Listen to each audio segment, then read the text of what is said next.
अस्सलाम वालेकुम dear students. आई hope कि आपके पेपर की तैयारी बहुत अच्छी चल रही होगी। आज हम लोग डिस्कस करेंगे पास्ट पेपर जो कि होगा पेपर टू। ठीक है, फार्मेसी टेक्नीशियन का पास्ट पेपर पेपर टू जो कि अगस्त 2022 का। राइट, इसके पहले हम लोग एमसीक्यूज को देखेंगे और उसके बाद फिर हम लोग इसके लॉन्ग क्वेश्चंस को डिस्कस कर लेंगे। Number one, which of the following is not included in the main responsibilities of any pharmacist?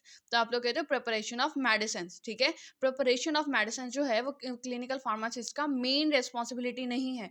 इसके अलावा मेडिकेशन रिव्यू करना उसका काम है, study about drug interaction for specific prescription ये भी उसका काम है, ड्रग एडवर्स रिएक्शन को प्रोफाइल करना और फार्माकोइकोनॉमिक्स प्रिपरेशन मेडिसिन को देखना। ठीक है, ये सारा का सारा एक क्लिनिकल फार्मासिस्ट का काम है, एक्सेप्ट ये कि प्रिपरेशन ऑफ मेडिसिन ये उसका मेन काम नहीं है। Then dash is an official book of pharmacy. कौन सी? यूएसपी, लिपेनकॉर्ड या फिर रिमिंगटन या ऑल ऑफ द अबव। तो आप लोग कहे तो इसके अंदर ये यूएसपी जो है ये ऑफिशियल बुक ऑफ फार्मेसी है। Then chemical constituent of aloe is dash. तो आप लोग कहते हो बार्बालॉइन। ठीक है, बार्बालॉइन जो है या एलोइन जो था वो एलो के कॉन्स्टिट्यूएंट्स हैं, एब्रेन, ग्लाइसराइजिक एसिड और सैनोसाइड जिसके कॉन्स्टिट्यूएंट्स नहीं हैं। Then glucose and fructose combined to form sucrose. What are the uses of agar? तो आप लोग एगर को as emulsifying agent, as cathartic, laxative and demulcent के तौर पे भी इस्तेमाल करते हो। फिर as nutrient media for bacterial culture. तो आप लोग कह सकते हो कि ऑल आप लोग तमाम तर चीज़ों के लिए इस्तेमाल कर सकते हो। Right, then family of agar is Gelidiaceae. Any pharmaceutical product which is ready for the use of patient is dosage form. ठीक है, डोजेज आपको पता है, डोजेज खुराक होती है, एपीआई यानी कि एक्टिव फार्मास्यूटिकल इंग्रेडिएंट और ऑल ऑफ द अबव बनता ही नहीं है, ये यानी कि आपका बन जाता है dosage form. The bark of which of the following plants is used as crude drug? Cinchona, cinnamon, cascara या ऑल ऑफ द अबव? तो आप कहते हो all of the above. What are the main purpose of use of excipients? Excipients को इस्तेमाल करने का जो अहम मकसद है वो क्या होता है? To give a particular shape to the formulation, to increase the stability of the product, to increase the palatability यानी कि खाने के काबिल बनाना, उसको बढ़ा देना उसका जायका, एंड एलिगेंस और उसको दिखने में भी अच्छा बनाना ऑफ द प्रिपरेशन। तो आप लोग कहते हैं ऑल। ठीक हो गया। विच of the following is an example of anthraquinone glycosides? तो आप लोग कहते हो एंथ्राक्विनोन ग्लाइकोसाइड्स में रुबाब आ जाता है। राइट, फिर he was first person who uses music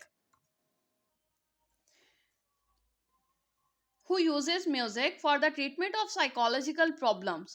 He describes the isolation process of alcohol to form pure wine. He describes how to make perfumes. He describes in detail regarding cosmetics formulation. In his book Treatise of Disease Caused by Plagium, he describes the epilepsy. तो आप लोग कहते हो कि above mentioned works belongs to which of the following scientists? तो ये सारे के सारे जो काम थे वो किसने किए थे? अल्किंदी ने किए थे। ठीक हो गया। Then family of corn starch is gramineae. ठीक हो गया, ग्रामीनी फैमिली से बिलोंग करता है। Which of the following are medicinal uses of garlic? तो आप कहते हो गार्लिक यानी कि लहसुन को आप लोग स्टिमुलेंट के तौर पे भी, कार्मिनेटिव के तौर पर भी और कॉन्डिमेंट के तौर पे भी इस्तेमाल करते हो। मसाला जात के लिए यूज इन कोल्ड एंड कफ, नज़ला ज़ुकाम में भी इस्तेमाल करते हो, यूज इन अस्थमा, दमा में भी इस्तेमाल करते हो, यानी कि ऑल ऑफ द अबव आ गया। In dash method drugs are classified according to their therapeutic uses. तो थेरापेटिक यूजेस की बेस पे करोगे तो फार्माकोलॉजिकल होगा। अगर तो नेचुरल रिलेशनशिप की बेस पर होता तो टैक्सोनॉमिकल होता, और अगर तो उसके हिस्से की बुनियाद पर करते दैट पार्ट यूज्ड तो मॉर्फोलॉजिकल होता, और केमिकल कॉन्स्टिट्यूएंट की बेस पे करते तो केमिकल होता। Then family of tragacanth is leguminosae. Dash contain 2 sugar units. तो आप कहते हो disaccharides contain 2 sugar units. In traditional practice of medicine, dash drugs are used. तो आप कहते हो herbal drugs are used. Powders and granules are examples of solid dosage form. ये solid dosage form की examples हैं. Clove जिसे लौंग कहा जाता है, ठीक है, ये लौंग, ठीक है, जो हम लोग गरम मसालों में इस्तेमाल करते हैं। तो आप लोग कहते हो clove belongs to the dash family, तो clove belongs to the Myrtaceae family. Dash is a technique in which compounds are separated on the basis of relative solubility. तो आप लोग कहते हो एक्सट्रैक्शन में आप लोग कहते हो on the basis of their relative solubility. यही बात अगर मैं कहती कि on the basis of their polarity तो कौन सी टेक्निक होती, और यही बात अगर मैं कहती on the basis of volatility, तो कौन सी टेक्निक होती? इसका जवाब जो होगा वो आप लोग मुझे कमेंट सेक्शन में दोगे, right? Then the section of any industry where raw material and finished products are stored is known as warehouse. जहाँ पे महफूज किया जाता है आपके रॉ मटेरियल को और फिनिश्ड प्रोडक्ट को इंडस्ट्री के अंदर, वो वेयर हाउस होता है. प्रोडक्शन सेक्शन में आप लोग तैयार करते हो. रिसर्च एंड डेवलपमेंट में आप लोग उसको जो बन चुकी है उसको बेहतर बनाते हो और नई अद्वियात को दरियाफ्त करते हो. और क्वालिटी कंट्रोल सेक्शन में आप लोग क्या करते हो, उसकी क्वालिटी को कंट्रोल करते हो, ठीक है, यानी कि मुख्तलिफ किस्म के टेस्ट करते हो. Which one of the following is correct as an example of semi synthetic drug? Semi synthetic drug ऐसी ड्रग्स होती हैं जो कि आप लोग दोनों दुनियाओं को मिलाकर आप लोग बनाते हो, यानी कि नेचुरल को भी, नेचुरल प्लस सिंथेटिक दोनों दुनियाओं को मिलाकर बनाते हो. तो एमोक्सिसिलिन, सल्फेक्साइम और सेफ्ट्राइक्सोन, ये तीनों की तीनों क्या हैं, ये इसकी एग्जांपल में आती हैं, सेमी सिंथेटिक में आती हैं. जो नहीं आती तो वो रेजरपिन आती है. रेजरपिन क्यों नहीं आती? ठीक है, रेजरपिन आपके सेमी सिंथेटिक ड्रग नहीं है, क्यों नहीं है? ठीक है, ये आप लोग मुझे इसका आंसर बताओगे, एक इनका और एक इसका, कि रेजरपिन सेमी सिंथेटिक में नहीं आती तो वो कौन सी क्लास में आती है. Then KMNO4 is the example of dash indicator. तो आप कहते हो acid base indicator, redox, participation, precipitation, all of the above. तो आप लोग कहते हो ये रिडॉक्स इंडिकेटर है. The drugs like ginger and capsicum have pungent taste होता है. देन कोंद कतीरा is a synonym of tragacanth. Tragacanth का जो सिनोनिम है वो क्या है? गोंद कतीरा. Right. Next one. The dash are the organic catalysts produced by the living organisms. That's why called as biological catalyst. तो आप लोग कहते हो कि enzymes, बायोलॉजिकल कैटलिस्ट में क्या आता है? एंजाइम्स आते हैं ये, जो कि बायोलॉजिकल कैटलिस्ट भी कहलाते हैं. Powdered cellulose is mostly used as in medicine formulation. तो आप लोग पाउडर्ड सेलुलोज जो कि ज़्यादातर इस्तेमाल होता है, क्यों इस्तेमाल होता है? As a binder.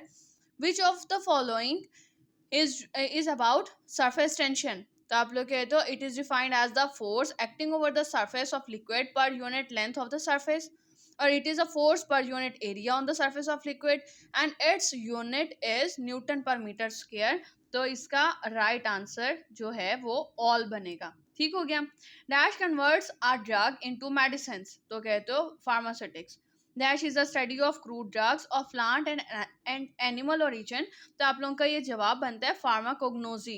ये ऑप्शन जो है ये फार्माकोग्नोजी है, ठीक है, और यही आपका आंसर बनेगा. ठीक हो गया. What is true about allergen? तो अलर्जन जो है वो एक foreign substance that provokes a reaction है. ठीक हो गया. It is a substance that can cause an allergic reaction in some people but cause no response for most people. और इसके अलावा pollen, dust, chemicals, drugs and foods can act as allergen. तो यानी कि ऑल ऑफ द अबव, ये सारे के सारे अलर्जन है. ठीक हो गया, राइट. देन आप लोग कहते हो amount of energy required to remove an electron from an atom is known as ionisation energy. Round shape of liquid drop when dropping through the air is due to surface tension. Surface tension की वजह से होता है. हम लोग कहते हैं surface tension के अंदर हम लोग इसकी एग्जाम्पल को रीड आउट करते हैं. ठीक हो गया. Then Which of the following is an example of cardiotonic glycosides? तो ये चीज़ हम लोग बहुत पहले से पढ़ते आ रहे हैं कि cardiotonic glycosides जो है ये किसकी एग्जाम्पल, इसकी एग्जाम्पल कौन सी होती है? Digitalis, right. Dash contain the carbohydrates which formed by the combination of 2 to 10 monosaccharide units. तो आप लोग कहते हो ओलिगोसैकेराइड्स. ओलिगोसैकेराइड्स में 2 to 10 होती हैं. पॉलीसैकेराइड्स में 10 से ज़्यादा अगर मोनोसैकेराइड यूनिट्स होंगे तो वो पॉलीसैकेराइड होगा. ठीक है, और प्रोटीन्स जो है वो तो शुगर यूनिट है ही नहीं. ठीक हो गया. Then elixirs and tinctures are examples of dash dosage form. तो ये क्या है? लिक्विड डोजेज फॉर्म है. Which of the following are given through inhalational route. तो मीन बजरिया सांस नेजल डीकॉन्जेस्टेंट सॉल्यूशन भी दिए जाते हैं. इनहेलर्स एंड स्प्रेज भी दिए जाते हैं. नेबुलाइजर्स भी दिए जाते हैं. तो यानी कि इसकी ऑप्शन क्या बनी? All. Right. Right. Dash is a business-oriented type of pharmacy where distributor or wholesalers provide medicines to the general public on fix percentage of profit, तो वो फार्मेसी जो कि डिस्ट्रीब्यूटर से या होल सेलर से लेती है, ठीक है, और वो जनरल पब्लिक को देती है eight fix percentage of profit, तो वो रिटेल फार्मेसी होती है, ठीक है। Which of the following is an example of cardiotonic glycosides, ये रिपीट हो रहा है, तो आप लोग कहते हो digitalis. The word pharmacognosy is derived from the Greek word, ठीक हो गया, जिसमें फार्माकॉन का मतलब ड्रग है और ग्नोसिस का मतलब नॉलेज होता है। Dash was a great physician, pharmacist, geologist. He was born in Khwarezm, तो आप लोग कहते हो Alberuni. To promote tablet breakup into smaller particles after administration, यानी कि उसको एडमिनिस्ट्रेशन करने पर, लेने के बाद जो है उस आपकी टैबलेट को टूटने में मदद देता है, वो क्या होता है, वो डिसइंटीग्रेंट्स होते हैं, ठीक हो गया। Dash is a business oriented type of pharmacy where medicine are taken from the manufacturer and distribute to the medical store, pharmacies and hospitals in the bulk on fixed percentage of profit, तो वो क्या होगी, wholesale pharmacy होती है, जहां पर आप लोग ज्यादा मिकदार में आप लोग सेल करते हो एक जगह से दूसरी जगह पर। देन व्हाट इज ऑस्मोसिस, तो ऑस्मोसिस क्या होता है, movement of molecules of solution from higher to lower concentration. वैसे जो ऑस्मोसिस की बेटर मीन बेस्ट जो आप लोगों की डेफिनेशन बनती है वो होती है movement of molecules of solvent, ठीक है। सॉल्वेंट हरकत करता है आपका from higher concentration to lower concentration, ठीक हो गया। Then Nash is a technique of the extraction in which drug is used in the form of powders or coarse particles. These drugs are together boiled with water for certain or given period of time. तो आप लोग कहते हो it's decoction. The main constituent present in the black catechu is tannins. Dash are the tablets which after oral administration have prolong यानी कि लंबा उसका action duration होता है, ड्यूरेशन ऑफ ड्रग यानी कि उसका लंबा दौरानिया होता है उसके एक्शन का, तो वो क्या होता है, सस्टेन रिलीज ड्रग्स, यानी कि जो ऐसा ऐसा करके अपना असर दिखाती हैं। Pharmacognosy is a branch of science which deals with the biological, biochemical and economic features of dash drugs and their constituents, तो कहते हो ऑफ नेचुरल ड्रग्स, ठीक है। नेचुरल ड्रग्स, नेचुरल आता है तो नेचुरल को टिक करोगे, अगर क्रूड ड्रग की ऑप्शन है तो क्रूड ड्रग को टिक करोगे। तो यहाँ पर हमारे पास ऑप्शंस क्या है, नेचुरल, सिंथेटिक, प्रिपेयर्ड और नन, तो आप लोग यहाँ पे नेचुरल को टिक करोगे, ठीक हो गया, यानी कि इसका आंसर को आप लोग एनसर्कल कर लोगे। Then trisaccharides contain dash sugar units, तो इसके अंदर आप लोग कहते हो ट्राइसेकेराइड्स हैं, तो आप लोग कहते हो 3 शुगर यूनिट्स आते हैं इसमें। Then Remington pharmaceutical sciences is the pharmacy book available in 2 volumes, तो रिमिंगटन क्या है, ये आपकी नॉन ऑफिशियल बुक है, राइट। इसके बाद table sugar is also known as dash, तो आप लोग टेबल शुगर को क्या कहते हो, आप लोग सुक्रोज भी कहते हो इसको। व्हाट इज विस्कोसिटी, विस्कोसिटी क्या है, तो आप लोग कहते हो it is the internal resistance of molecules of any liquid, ठीक है, किसी भी लिक्विड के जो मॉलिक्यूल्स हैं उनके अंदर की जो रगड़ है, इंटरनल रेजिस्टेंस, उसको विस्कोसिटी कहा जाता है। It accelerates the liquid flow, नहीं, ये आपके लिक्विड फ्लो को बढ़ाता नहीं है। It does not affect the liquid flow, नहीं, बल्कि ये अफेक्ट करता है, ठीक है। तो ये आंसर, ये दोनों नहीं होंगे, यानी कि आपका ऑल आंसर नहीं बनता। यहाँ पर जो आपका राइट आंसर बनेगा वो क्या बनेगा, ऑप्शन ए, ठीक हो गया। Multivitamins, antacids, aspirin, paracetamol group या laxatives and oral contraceptives are including in group dash, तो ये सारी क्या हैं, ये ओटीसी है। अगर आप बाकी किसी में कंफ्यूज हो भी तो आप लोगों को मल्टीविटामिन्स याद रखनी चाहिए कि मल्टीविटामिन्स आपको विदाउट एनी प्रेस्क्रिप्शन मिल जाती हैं। Dash is official name of the drug, तो आप कहते हो जेनेरिक नेम, आपके ड्रग का ऑफिशियल नाम है। एंटीबायोटिक्स, स्टेरॉइड्स, बार्बिचरेट्स, एंटीग्लाइसेमिक एजेंट्स जो आप लोग शुगर के को कंट्रोल करने के लिए लेते हो। एंटी हाइपरटेंसिव जो ब्लड प्रेशर को कंट्रोल करते हैं, इनके हाई ब्लड प्रेशर को, etcetera involve in dash group, तो ये सारी की सारी कौन सी हैं, ये आपकी प्रेस्क्रिप्शन ओनली मेडिसिन हैं।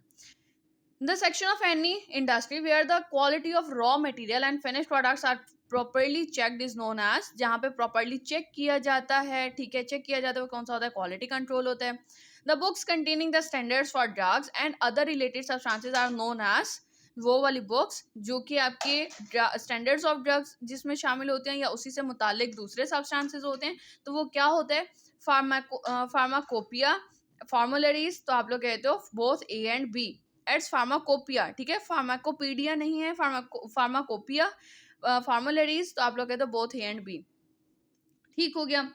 विच section is considered as the backbone of the pharmaceutical industry? तो आप लोग कहते हैं एडमिनिस्ट्रेशन जो है वो फार्मास्यूटिकल इंडस्ट्री की बैकबोन है, राइट? यहाँ पर अगर मैं आपसे क्वेश्चन ये करूं कि आपकी फार्मेसी फील्ड की बैकबोन क्या है, ठीक है, फार्मेसी फील्ड की या फार्मेसी प्रोफेशन की बैकबोन क्या है, तो इसका जवाब आप लोग मुझे कमेंट सेक्शन में दोगे।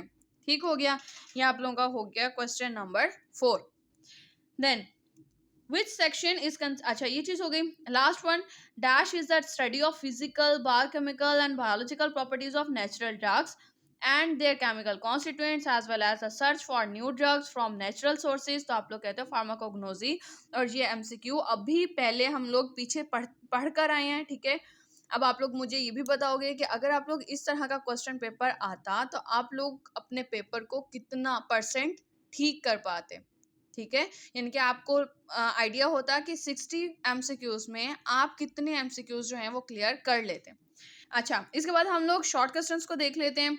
आपके पास पेपर में जो अगस्त 2022 में हुए थे एनुअल एग्जाम्स, उसके अंदर आप लोग कहते हो कि फार्मास्यूटिक्स में question number 1, define pharmacy, its various branches and explain forensic pharmacy.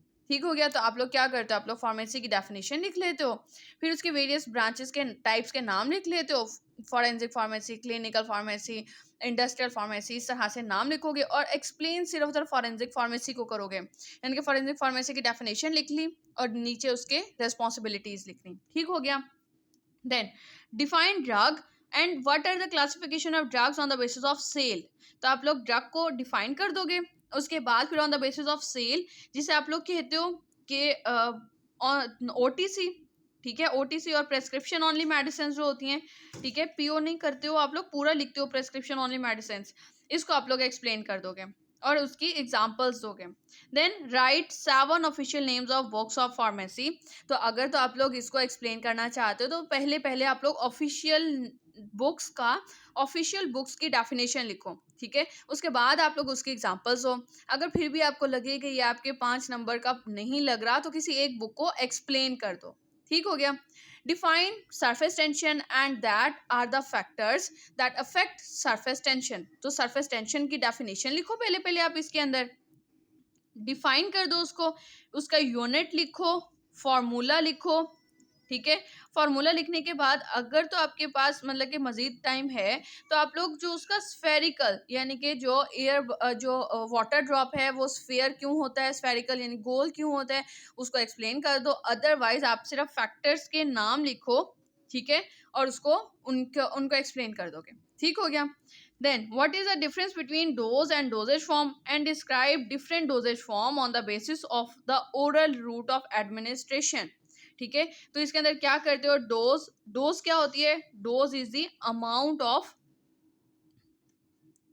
Of medicine या अमाउंट ऑफ ड्रग, ठीक है, amount of drug taken for a time, ठीक है, यानी कि उस वक्त के लिए जो ले रहे हो वो आपकी डोज हो गई, खुराक हो गई, ठीक है, जिसे आप लोग उर्दू में खुराक कहते हो। और डोजेज फॉर्म क्या है, आपकी prepared form of drug, prepared form है आपकी ड्रग की, ठीक है, और इसकी डेफिनेशन जो है वो आपकी बुक के अंदर भी मेंशन है। और इसके बाद अगर आप लोग ये कहते हो describe different doses form on the basis of oral route of administration, तो आप लोग क्या करते हो आपकी बुक के अंदर इस पेज पर, ठीक है, टाइप्स ऑफ डोजेज फॉर्म्स में ये आप लोगों का लिखा हुआ है on the basis of route of administration. तो आप लोग ओरल रूट, आगे फिर आगे फिर आप लोगों का टॉपिकल आ जाता है, ट्रांसडर्मल पैचेस आ जाते हैं, इनहेलेशनल रूट्स आ जाते हैं, इसको आप लोग एक्सप्लेन कर दोगे यानी कि एग्जाम्पल्स दे दोगे, राइट। इसके बाद last one, describe different types of syrups. तो आप लोग सिरप की पहले पहले डेफिनेशन लिखो, उसके बाद आप लोग क्या करोगे, सिरप्स की टाइप्स लिखो और उसको आप लोग डिफाइन कर दो। ठीक हो गया। फार्माकोग्नोसी का पार्ट स्टार्ट करते हैं। इसमें question number 1, right a note on carbohydrates, glycosides and resins with example. तो आप लोग इन तीनों की आप लोग डेफिनेशन लिखोगे और तीनों की आप लोग 2-2, 3-3 एग्जांपल्स दे दोगे। ठीक हो गया। Name of the plants causing dryness of mouth and सीवियस डिस्टर्बेंस। तो आप लोग क्या करो, दोनों की ड्रग्स को आप लोग पहले एनलिस्ट कर लो, ठीक है, यानी कि लिख लो। पहले पॉइजनस प्लांट्स को आप लोग डेफिनेशन लिखो पॉइजनस प्लांट्स की, ठीक है। उसके बाद पहले पहले पॉइजनस प्लांट्स की डेफिनेशन लिखोगे, उसके बाद आप लोग हेडिंग दो कि ड्राइनेस ऑफ माउथ जो कर रही है, ड्राइनेस ऑफ माउथ, ठीक है,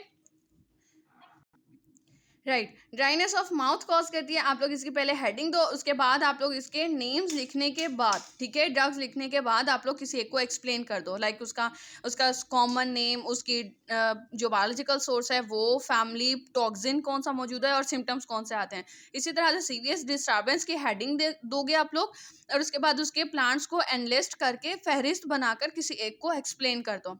then write a note on chromatography and its types. तो क्रोमेटोग्राफी की डेफिनेशन लिखो पहले आप लोग, फिर उसके फेजेस के नाम लिखो, स्टेशनरी फेज और मोबाइल फेज, ठीक है, और फिर बाद में उसकी टाइप्स ऑफ क्रोमेटोग्राफी की हेडिंग देकर पहले मार्कर से, और उसके बाद आप लोग उसके टाइप्स के नाम लिख दो।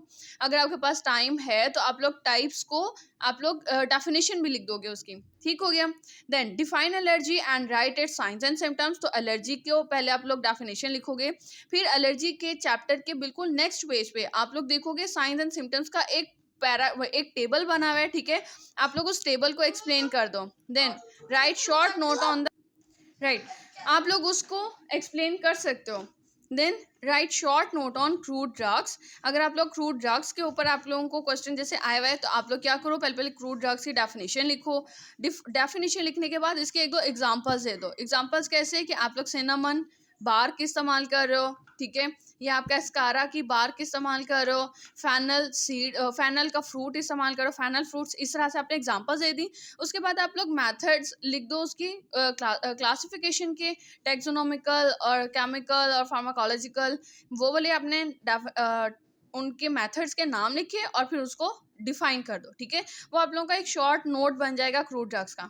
मेथड्स को जब आप लोग डिफाइन करोगे तो सामने के एक एग्जांपल देते जाना है, ठीक है, जैसे अगर आप लोग टेक्सोनोमिकल मेथड की दे रहे हो तो उसके सामने एग्जांपल लिख दो आप लोग एगर की, ठीक हो गया, या फिर अगर आप लोग फार्माकोलॉजिकल मेथड में कर रहे हो तो सिनेमन बार का आप लोग क्यों इस्तेमाल करते हो, या फिर एलो सैना परगेटिव के तौर पे इस्तेमाल कर रहे हो, वो चीज़ आप लोग एक्सप्लेन कर दोगे इसके अंदर। Then write short note on enzymes, hormones and plant cells. तो आप लोग इसके अंदर क्या करते हो, इस क्वेश्चन को मैं सेपरेटली एक्सप्लेन करूँगी इंशाल्लाह नेक्स्ट लेक्चर में। अब तक के लिए इतना ही। Thank you so much. I hope कि आप लोगों को ये पेपर बहुत अच्छे से समझ आ गया होगा। फिर भी कोई क्वेश्चन हो तो आप लोग मुझे कमेंट सेक्शन में क्वेश्चन कर सकते हैं। Thank you so much. अल्लाह हाफ़िज़।